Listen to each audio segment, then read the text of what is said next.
जिसे सतलोक कहते हैं आप, जिसे आप तृप्ति कहते हैं, जिसे 10वां द्वार कहते हैं, वो तो परमात्मा का वो अनामी धाम जहां पे जीवात्माओं का भंडार पड़ा। ये तो एक बूंद है जिससे पूरा विश्व पसरा हुआ। तो काल ने तो मान लिया, और काल ने जब आपको लाया यहां मान करके, तो यहां कोई रुकना नहीं चाहता। वहां की आनंद, वहां की चमक दमक देख करके यहां कोई रुकना नहीं चाहता। सतयुग योगी सब विज्ञानी कर हर ध्यान परम हो, सब के सब चले गए। इस शरीर में बैठते और सबके आंख नाक कान खुले रहते और बैठते और निकलते, सब भागने लगे। जब सब जाने लगे तो महाकाल ने सोचा कि सब के सब चले जाएंगे तो हम किस पे राज करेंगे। तो उन्होंने कहा कि अच्छा भाई आप जाओ मत, आपको क्या चाहिए, आज से हम तुम्हें आजादी देते हैं। उन्होंने ब्रह्मा को आदेश किया, वेदों की रचना, पुराण की रचना हो गई, स्वर्ग बने, वैकुंठ लोक बने, जिसे ब्रह्मलोक कहते हैं आप। ब्रह्मलोक बना, स्वर्गलोक बना, कारण लोक बना, सूक्ष्म लोक बना, तमाम प्रकार के लोगों का निर्माण महाकाल के आदेश से हो।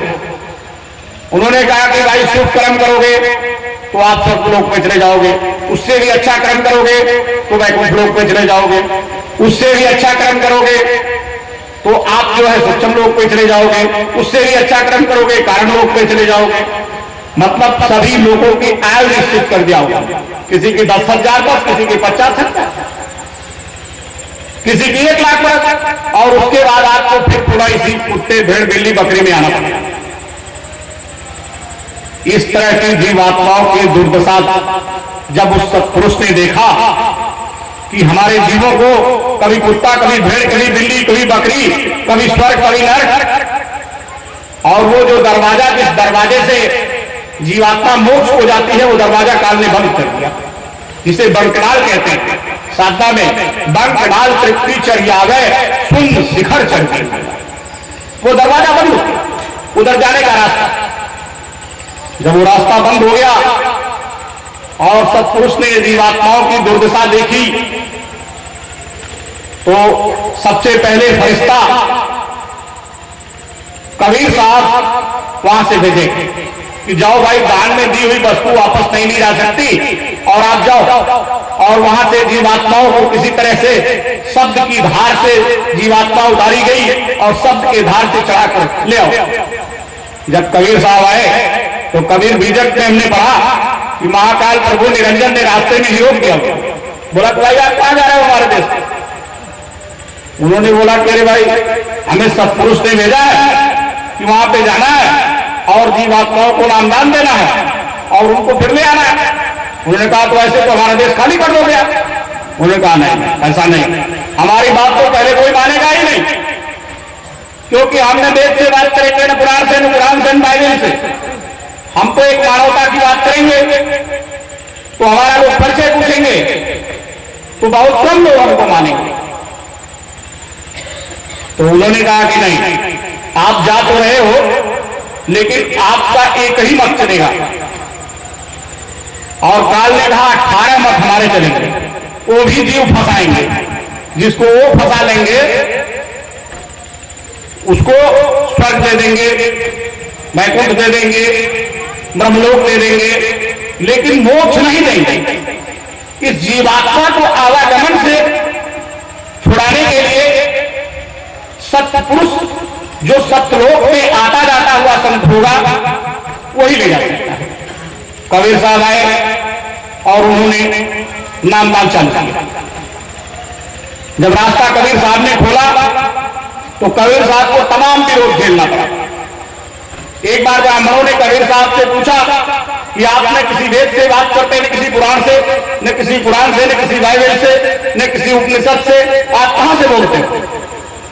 तो कबीर साहब ने कहा तू कहता पोथी की लेखी और मैं कहता आंखों की देखी।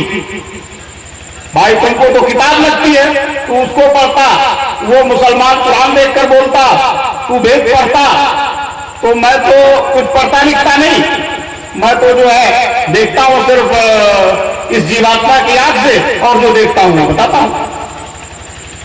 तू पढ़ता, उन्होंने कहा कि तू कहता पोथी की लेखी और मैं कहता आंखों की देखी, मैं तो देख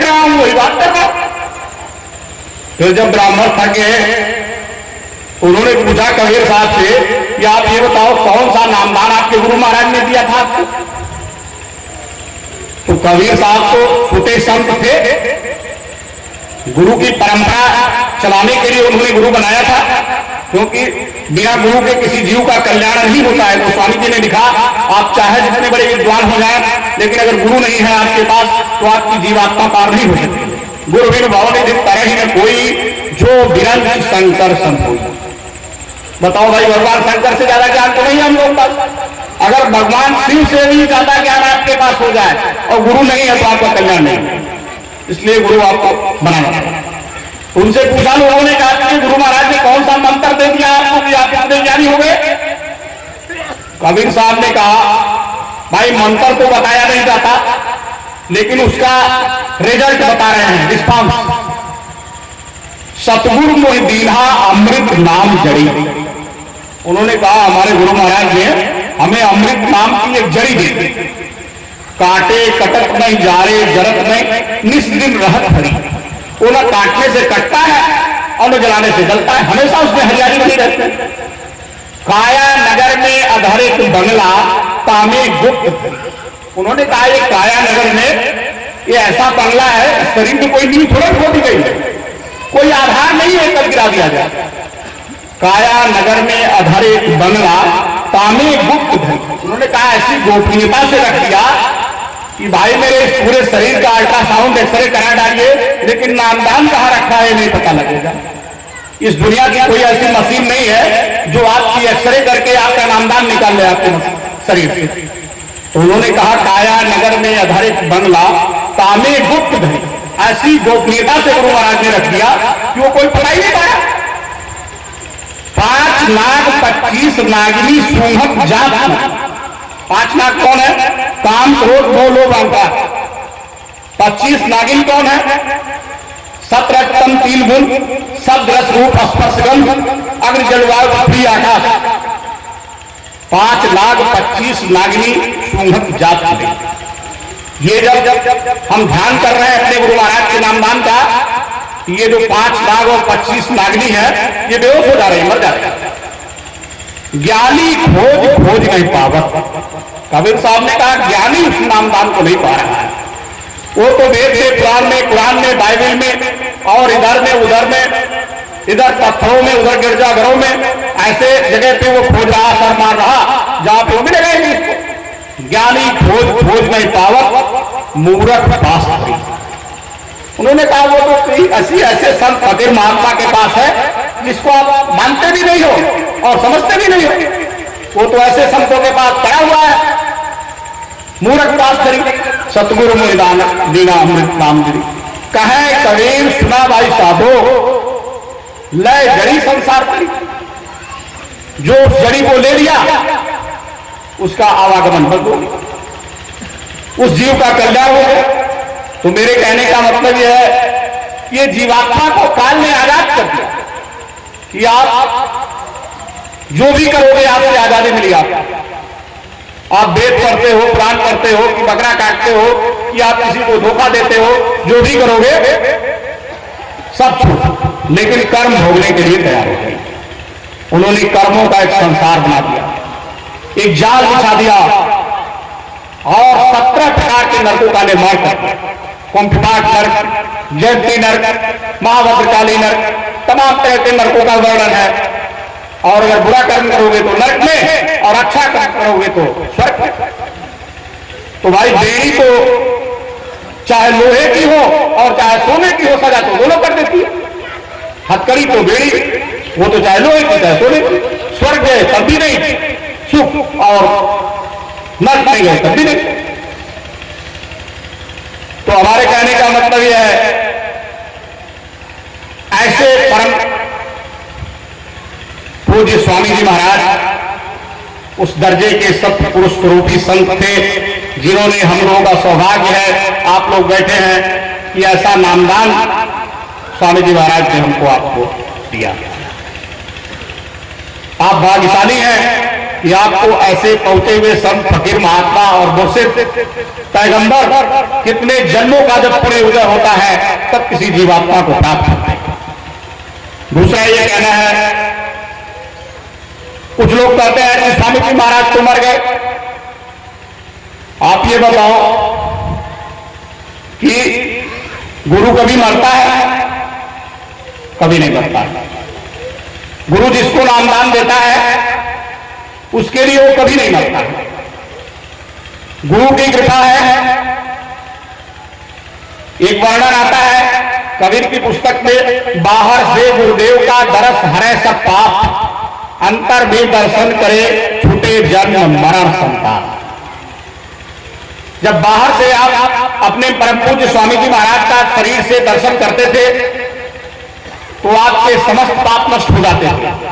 लेकिन कहते हैं जब जीवात्मा की आंख से गुरु को देख लीजिए तो आवागमन बंद हो जाता है और जीवात्मा को सच्ची मुक्ति और मोक्ष हो जाता है।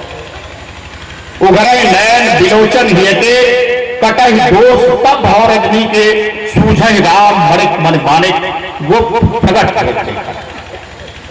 जो गोपनीयता होती है जब ये जीवात्मा की आंख, दोनों आंखों के बीचों बीच मन बुद्धि चित्त और अहंकार चारों तरफ से लगा हुआ, जब ये खुल जाता है तो आपको जो गोपनीयता होती है वो सब दिखाई देने लगता है। जब इस आंख से गुरु का दर्शन हो जाता है तो फिर आवागमन बंद हो जाता है।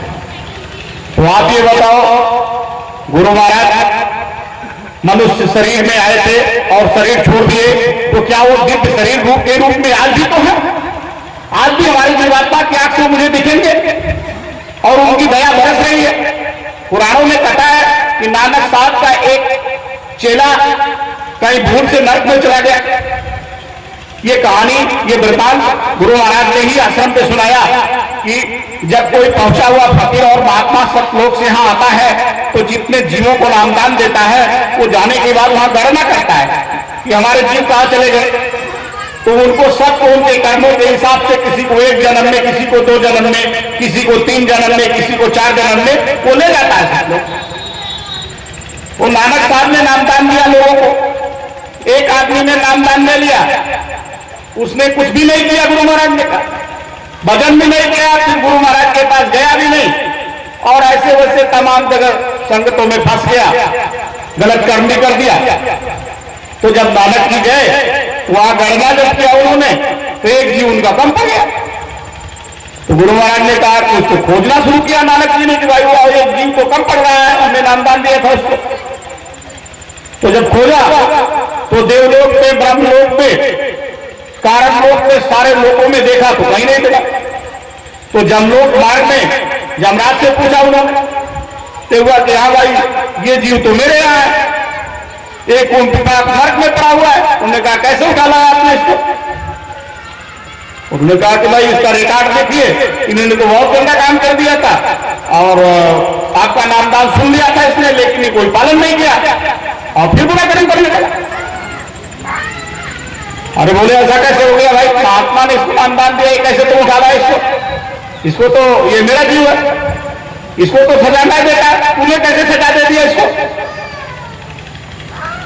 तो उस कुंभ के बाद नरक में नानक जी गए और वो कीड़ा बना हुआ था, अपना अंगूठा उसमें डाल दिया और जब अंगूठा डाले तो उस कुंभ के बाद नरक के सारे जीव कर गए और वो सब के सब मोक्ष पे सतलोक चले गए।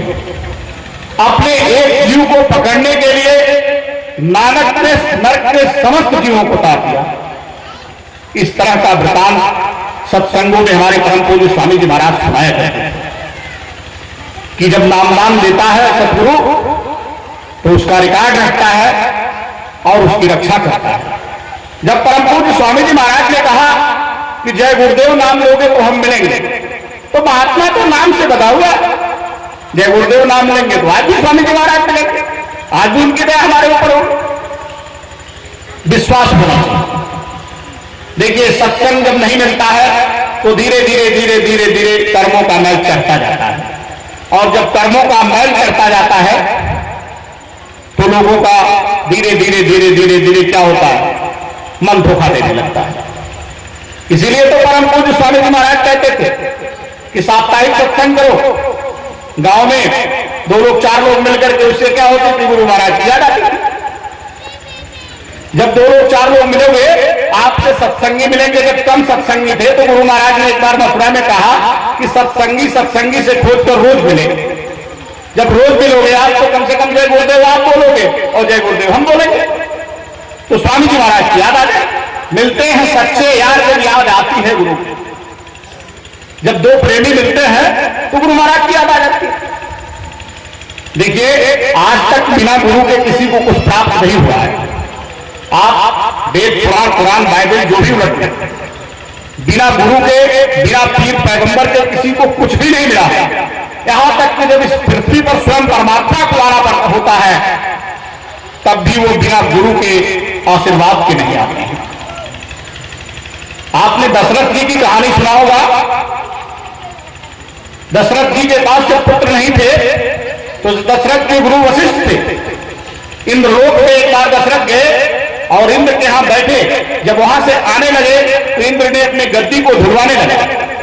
नारद ने कहा, हे चक्रवर्ती सम्राट दशरथ जी, आप जब आते हैं इंद्र के यहां से तो जहां बैठते हो जगह धुली जाती है। उन्होंने कहा क्यों? उन्होंने कहा आपके पास कोई पुत्र नहीं है, संतान नहीं है, इसलिए वो गद्दी अपवित्र हो जाती है और आप पितृण देवऋण से कभी उत्तीर्ण नहीं होंगे, इसलिए इंद्र उसको धुलवाता है।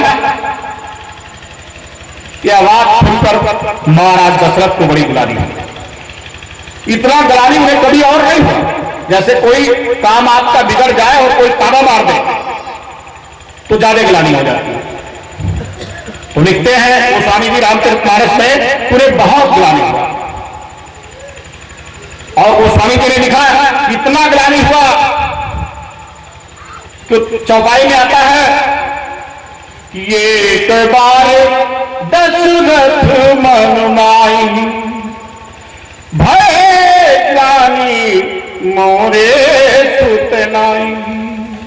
बहुत गिलानी हुआ कि मेरे पास पुत्र नहीं है। एक बार दशरथ मन माही भय ग्लानि।